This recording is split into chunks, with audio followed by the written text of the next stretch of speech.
Hi, good morning everyone. Yes, yeah, this is your Snow Sis signing on. Good morning. It's 8 o'clock here in Winnipeg, Manitoba. Ayan, medyo konti na lang ang snow as you can see. Malinis na yung kalsada. The road is clear. So, that will be okay. And then, yeah, we're going. Hi, good morning, Lydia. How are you doing? Yeah, the snow is clear. The roads are clear now. They're getting better. Yeah, But we're supposed to get another storm apparently. Yeah, later, ne? That's what it says. Another winter storm. This is my friend Lydia, my Italian friend. Yeah. Kumusta? Yeah. See? You I remember. Yeah, como esta? Yeah. Kumusta? Oh, Rhonda is not coming today. Rhonda? She has a migraine. Oh, Yeah, dear. she just called. And Snow sees Kelly.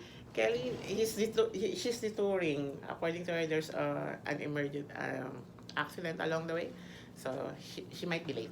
Oh, yeah, okay, that's no problem. Okay. Yeah, we're vlogging. It's January 31.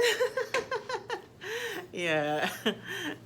Because I have nothing to do. They called earlier. They called so early. Oh, that's okay, yeah. It's, Okay.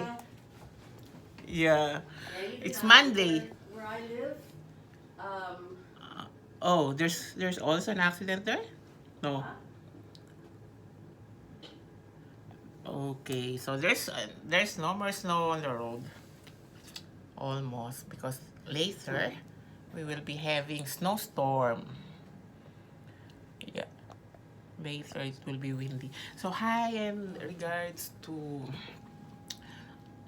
Jellica. Shout out to Jellica Ignacio of GMA7. According to her, she's fond of snow. Okay. See you again and bye-bye. February 31. January 31, 8:30. Bye-bye.